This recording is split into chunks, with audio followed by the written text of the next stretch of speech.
Pauline Fathia, Fabien Moreau, bonjour, bienvenue à cette tribune. Bonjour. À ce dernier jour du congrès.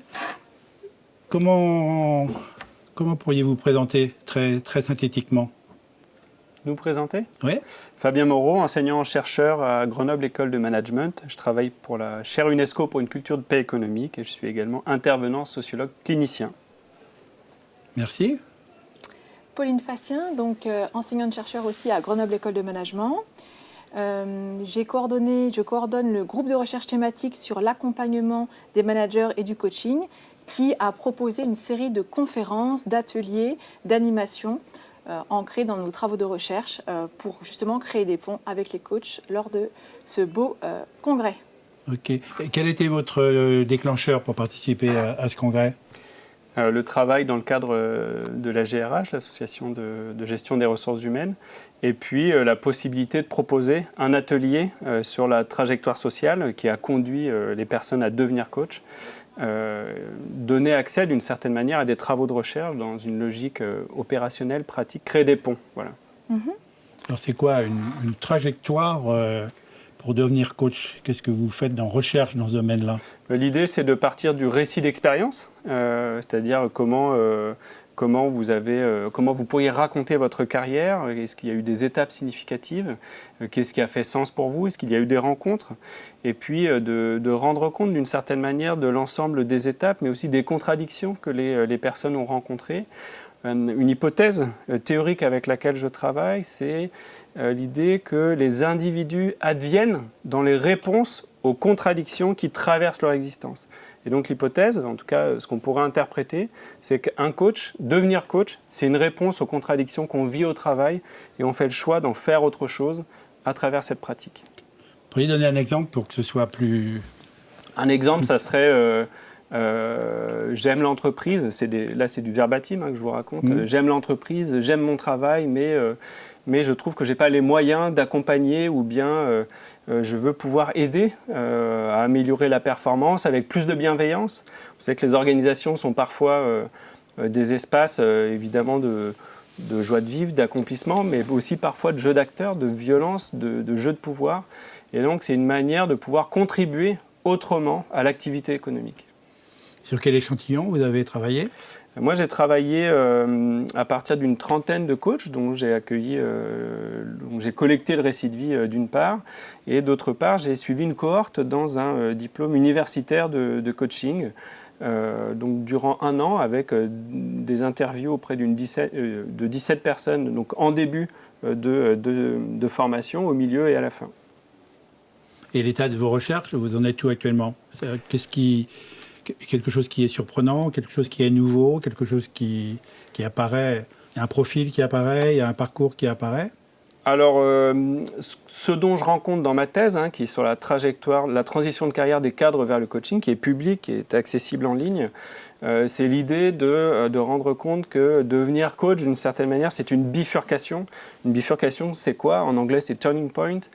Et c'est l'idée de mettre en perspective qu'en fait, devenir coach, c'est pas si simple, ça invite à se confronter, ça invite à faire fructifier entre guillemets ses expériences plus ou moins compliquées, et que c'est pas forcément ce que l'on aurait tendance à raconter en disant mais pour moi ça s'est toujours bien passé, j'ai toujours aimé l'entreprise, j'ai toujours aimé les gens, etc.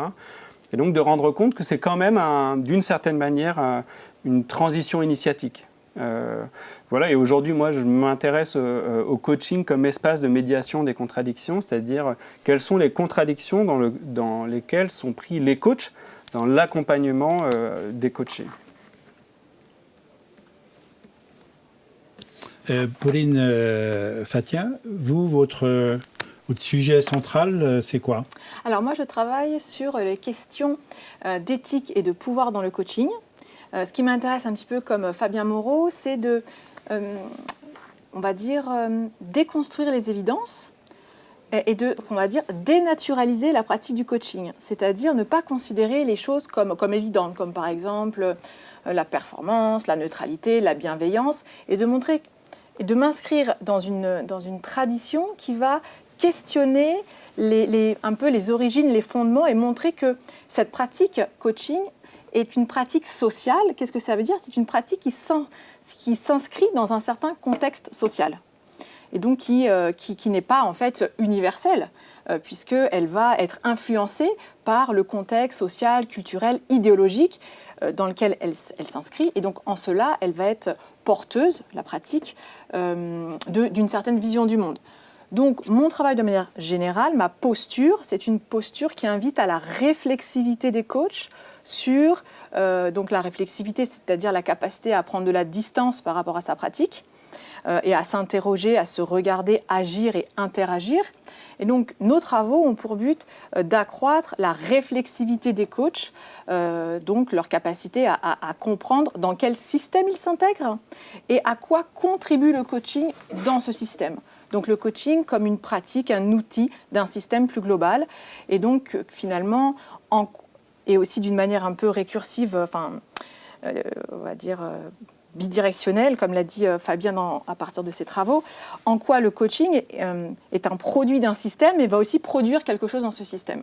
Donc voilà toute l'approche générale qui anime mes travaux. Et après, ça s'incarne plus précisément dans les questions de l'éthique, du pouvoir. Et ici, donc, dans ce congrès, je suis intervenue, donc, en plus de représenter le GRT de la GRH, je suis intervenue... Le GRT de la GRH Alors, oui. En clair. Le groupement thématique de recherche, accompagnement des managers, puisque je vous ai dit donc que je coordonne, et Fabien fait partie de ce GRT, donc de l'association francophone de gestion des ressources humaines, donc avec Sylvie Persson. Gestion des ressources humaines. Voilà, GRH. c'est ça.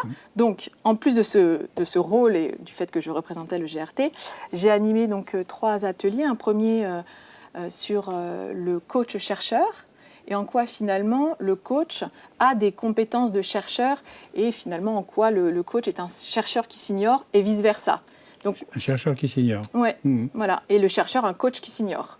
Donc on a essayé de traduire, puisqu'on est dans ce colloque ICF Synergie sur les ponts entre les gens et puis que nous on représente la recherche, l'idée c'était de dire finalement quels sont les ponts et les compétences communes que l'on peut développer en étant entre les coachs et les chercheurs. Donc ça c'était un premier atelier. Ensuite, pardon, je voudrais revenir, explorer le sujet de l'éthique. Oui. C'est quoi l'éthique? Ça commence où? Ça finit quand? Est-ce que ça finit d'ailleurs Oui, alors en tant que chercheur, nous sommes animés par essayer de comprendre ce que les coachs vont percevoir comme qu'est-ce qui est éthique pour eux. Et donc nous, notre idée, c'est justement d'apporter une meilleure compréhension sur ce qu'est l'éthique pour les coachs et dans le coaching. Donc je ne vais pas forcément arriver avec une réponse. Ce que je peux vous dire, c'est que... Qu'est-ce qu'ils découvrent, par exemple, par rapport à l'éthique? Il arrive là, vous parlez d'éthique, qu'est-ce qu'ils découvrent, eux? Qu'est-ce qui est nouveau pour eux en parlant d'éthique? En fait, par exemple, la question, c'est est-ce que l'éthique, ça va être quelque chose... Est-ce que l'éthique existe en dehors de l'action, par exemple? C'est-à-dire, est-ce que ça existe un coach éthique? Ou est-ce qu'en fait, c'est la pratique qui est éthique? C'est parce que, avec l'idée que finalement, on n'est pas éthique en dehors d'une action, et c'est l'action qui va me définir comme éthique. Et donc moi, par exemple, dans mes travaux, je développe cette idée de l'éthique comme pratique. C'est-à-dire qu'on n'est pas éthique avant ou après. Par exemple, est-ce que là j'ai un comportement éthique? C'est dans l'action, c'est dans la situation. C'est pas il y a 10 minutes ou c'est 10 minutes après. Donc, en fait, alors, la portée de ce travail, c'est de questionner ou de mettre en perspective par rapport à des approches qui seraient peut-être qu'on appelle by the book, un peu en français by the book. Qui serait de se limiter à suivre des codes, des livres. Et donc, mes travaux amènent notamment à questionner les approches qu'on appelle normatives du coaching, de l'éthique, qui réduiraient l'éthique à suivre un code de déontologie. Et donc, même en perspective de ce que je vous ai dit tout à l'heure, la question, par exemple, est-il possible d'avoir un code éthique global? Est-ce que c'est éthique d'avoir un code éthique global? Ou si on part du principe qu'en fait l'éthique, c'est toujours quelque chose d'ancré et de situé, parfois, ça peut être même non éthique d'avoir un code qui ferait abstraction du contexte dans lequel il s'incarne, dans lequel il prend place. Donc, en fait, mes travaux ont montré que les codes éthiques sont souvent un point de départ, mais loin d'être un point d'arrivée, et que les coachs, dans la résolution de leurs dilemmes éthiques, sont souvent se prennent les pieds dans les codes éthiques, dans leur capacité à finalement résoudre des dilemmes juste avec l'application simple de code.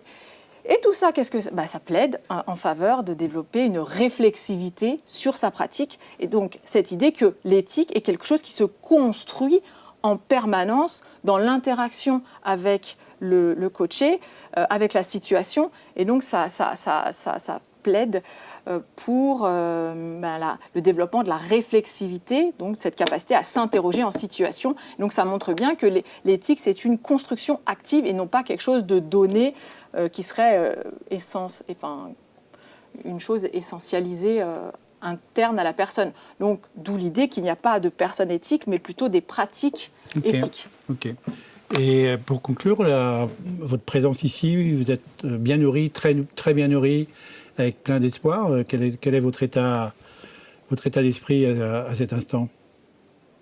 Tu veux y aller? Ouais. Moi, j'ai trouvé ça passionnant. Je devrais peut-être pas le dire, mais j'ai trouvé ça plus intéressant que les colloques de chercheurs par ailleurs, qui sont un peu trop conceptuels. Et là, j'étais très sensible, très touché des retours, sensible au pont qu'on a mis en place, et de voir qu'il y a des sujets de recherche qui résonnent pour les praticiens, d'autres qui, sur la neutralité et la violence, qui font un peu... qui bousculent. Alors ça interroge de comment on amène les sujets de recherche et comment on peut les adresser. Mais en tout cas, moi je reviendrai avec grand plaisir et appétence. Voilà. Ok. Pauline, vous, par rapport à cette rencontre, ou à ces rencontres? En effet, très enthousiasmée par cette envie de continuer à poursuivre des dialogues, des ponts avec les praticiens. Et on repart avec de nouvelles questions pour nos recherches, pour nos postures. Et donc, je pense qu'on a réussi, d'une certaine manière, et avec certaines personnes, à vraiment se rencontrer et commencer à poser les ponts d'un chemin ensemble. Merci Fabien Moreau, merci Pauline Fatien. Merci à vous. Merci beaucoup. Et bonne suite alors, vous avez des sujets vous avez du pain sur la planche. Exactement. Merci à vous, bonne soirée. Merci beaucoup.